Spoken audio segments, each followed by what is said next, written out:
Thank you very much. Thank you.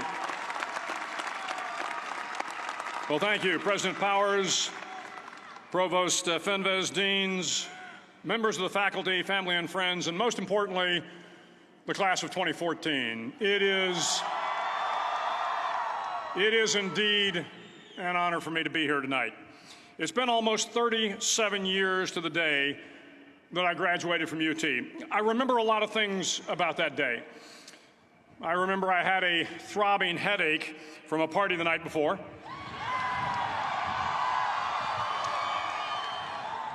I remember I had a serious girlfriend, who I later married. That's important to remember, by the way. And I remember I was getting commissioned in the Navy that day. But of all the things I remember, I don't have a clue who the commencement speaker was, and I certainly don't remember anything they said. So acknowledging that fact, if I can't make this commencement speech memorable, I will at least try to make it short.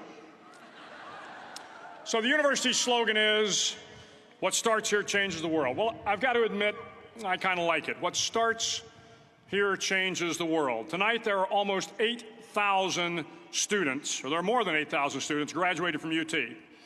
So that great paragon of analytical rigor, Ask.com, says that the average American will meet 10,000 people in their lifetime.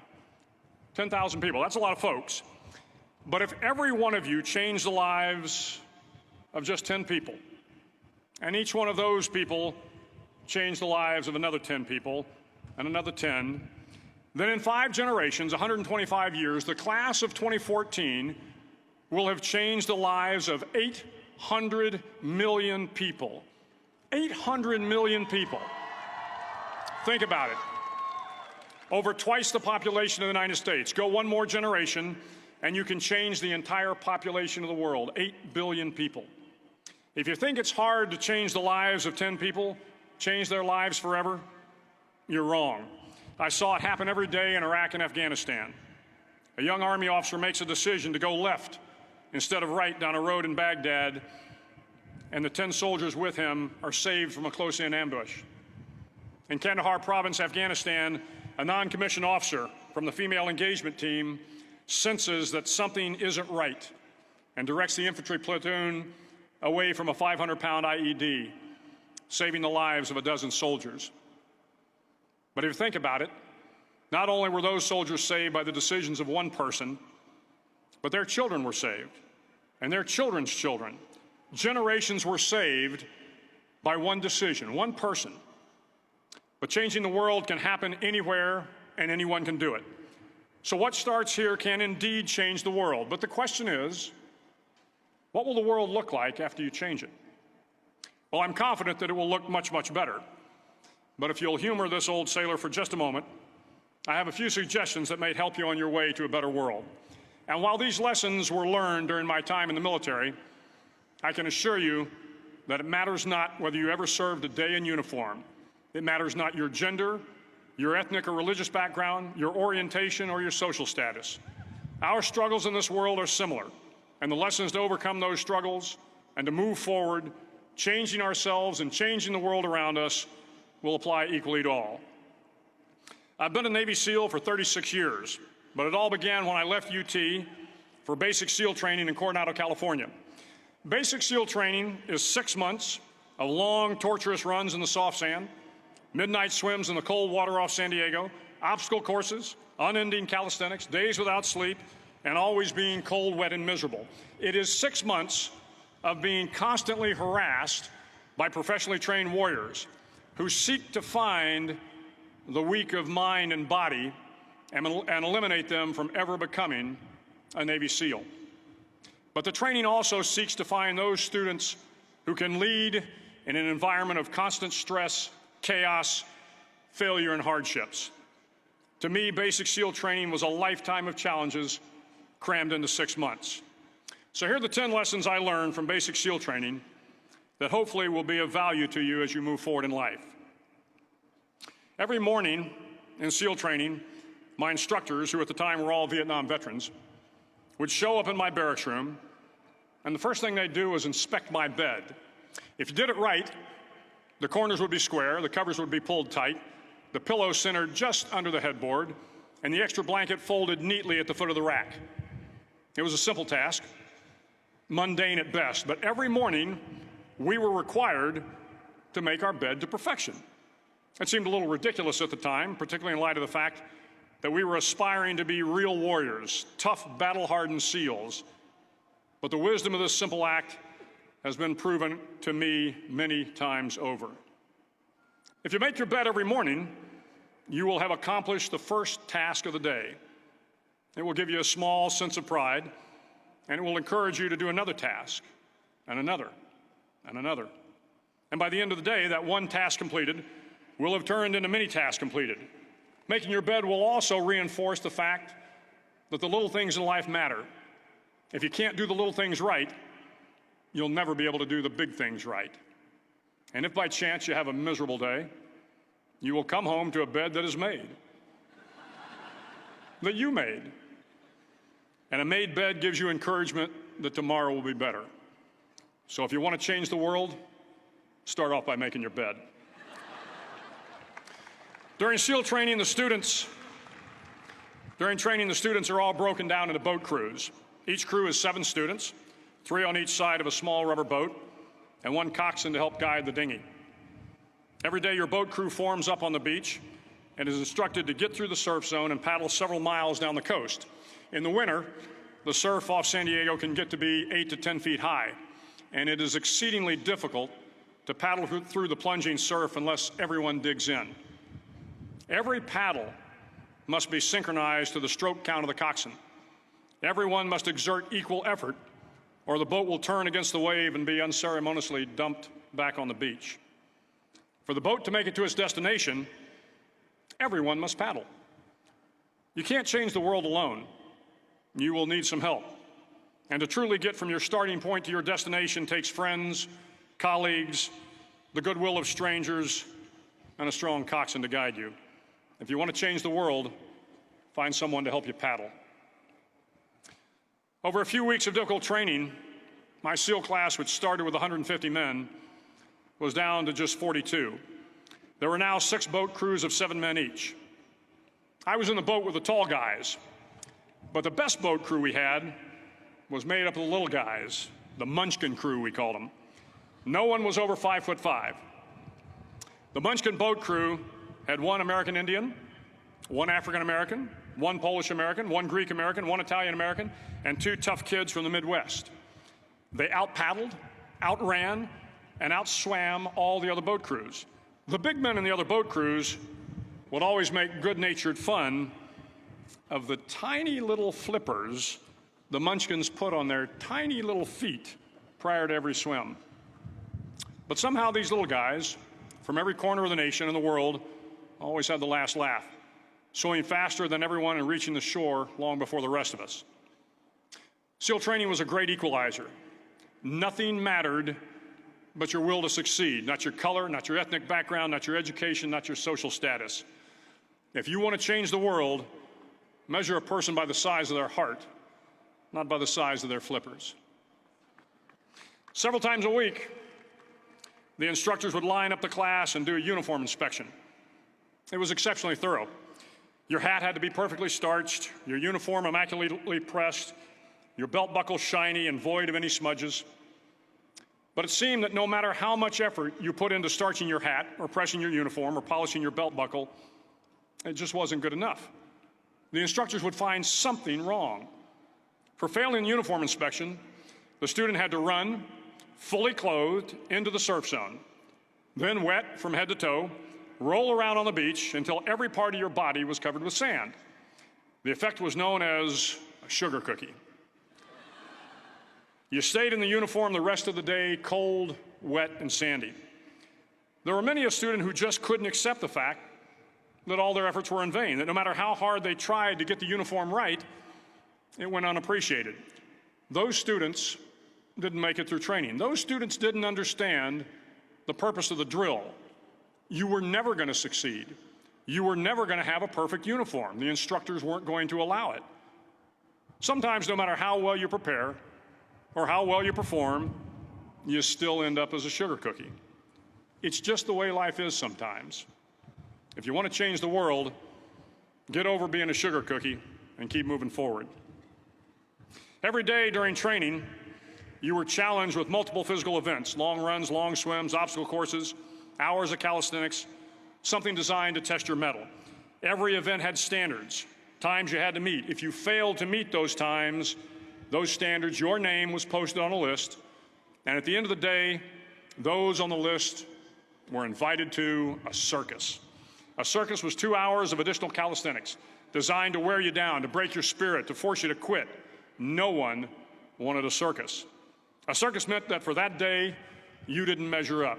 A circus meant more fatigue, and more fatigue meant that the following day would be more difficult, and more circuses were likely. But at some time during SEAL training, everyone made the circus list. But an interesting thing happened to those who were constantly on the list. Over time, those students who did 2 hours of extra calisthenics got stronger and stronger. The pain of the circuses built inner strength and physical resiliency. Life is filled with circuses. You will fail. You will likely fail often. It will be painful. It will be discouraging. At times, it will test you to your very core. But if you want to change the world, don't be afraid of the circuses. At least twice a week, the trainees were required to run the obstacle course. The obstacle course contained 25 obstacles, including a 10-foot wall, a 30-foot cargo net, a barbed wire crawl, to name a few. But the most challenging obstacle was the Slide for Life. It had a 3-level, 30-foot tower at one end and a 1-level tower at the other. In between was a 200-foot-long rope. You had to climb the 3-tiered tower, and once at the top, you grabbed the rope, swung underneath the rope, and pulled yourself hand over hand until you got to the other end. The record for the obstacle course had stood for years when my class began in 1977. The record seemed unbeatable until one day a student decided to go down the Slide for Life head first.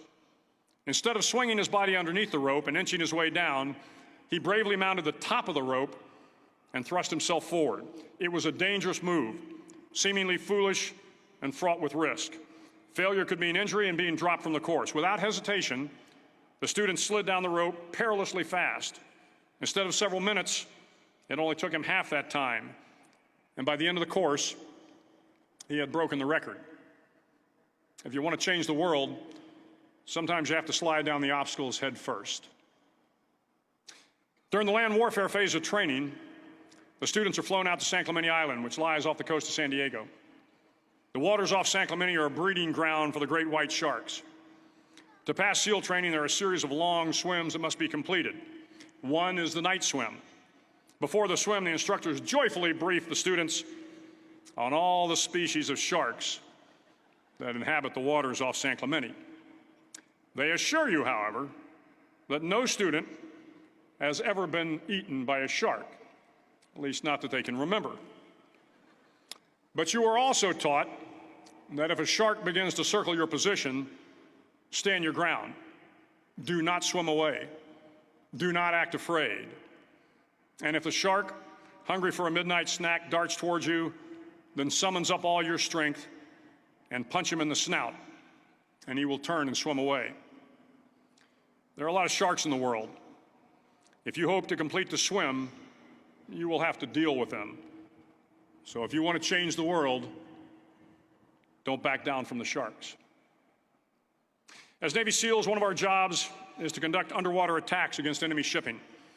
We practice this technique extensively during training.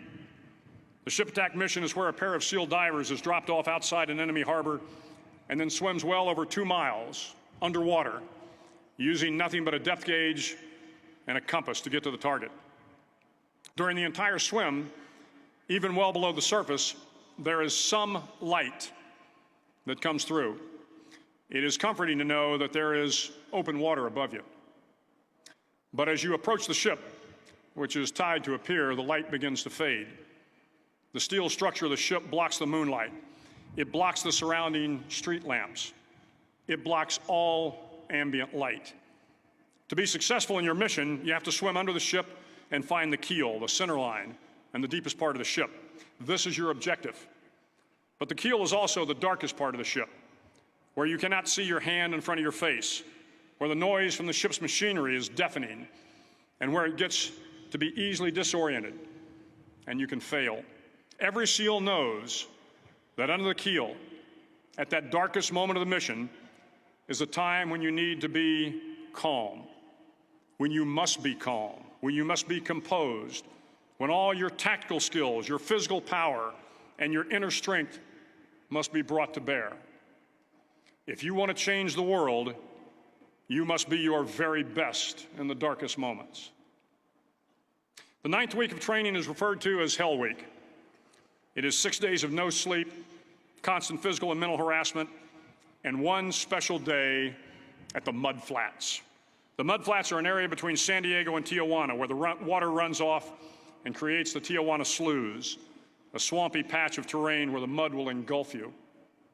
It is on Wednesday of Hell Week that you paddle down to the Mud Flats and spend the next 15 hours trying to survive this freezing cold, the howling wind, and the incessant pressure to quit from the instructors. As the sun began to set that Wednesday evening, my training class, having committed some egregious infraction of the rules, was ordered into the mud. The mud consumed each man till there was nothing visible but our heads. The instructors told us we could leave the mud if only 5 men would quit. Only 5 men, just 5 men, and we could get out of the oppressive cold. Looking around the mud flat, it was apparent that some students were about to give up. It was still over 8 hours till the sun came up. 8 more hours of bone-chilling cold. The chattering teeth and the shivering moans of the trainees were so loud, it was hard to hear anything. And then one voice began to echo through the night. One voice raised in song. The song was terribly out of tune, but sung with great enthusiasm. One voice became 2, and 2 became 3, and before long, everyone in the class was singing. The instructors threatened us with more time in the mud if we kept up the singing, but the singing persisted. And somehow the mud seemed a little warmer, and the wind a little tamer, and the dawn not so far away. If I have learned anything in my time traveling the world, it is the power of hope. The power of one person, a Washington, a Lincoln, King, Mandela, and even a young girl from Pakistan, Malala. One person can change the world by giving people hope. So if you want to change the world, start singing when you're up to your neck in mud. Finally, in SEAL training, there's a bell. A brass bell that hangs in the center of the compound for all the students to see. All you have to do to quit is ring the bell. Ring the bell, and you no longer have to wake up at 5 o'clock. Ring the bell, and you no longer have to be in the freezing cold swims. Ring the bell, and you no longer have to do the runs, the obstacle course, the PT, and you no longer have to endure the hardships of training. All you have to do is ring the bell to get out. If you want to change the world, don't ever, ever ring the bell. To the class of 2014, you are moments away from graduating, moments away from beginning your journey through life, moments away from starting to change the world for the better. It will not be easy, but you are the class of 2014, the class that can affect the lives of 800 million people in the next century. Start each day with a task completed. Find someone to help you through life. Respect everyone. Know that life is not fair and that you will fail often. But if you take some risks, step up when the times are the toughest, face down the bullies, lift up the downtrodden, and never, ever give up. If you do these things, the next generation and the generations that follow will live in a world far better than the one we have today. And what started here will indeed have changed the world for the better. Thank you very much. Hook 'em horns.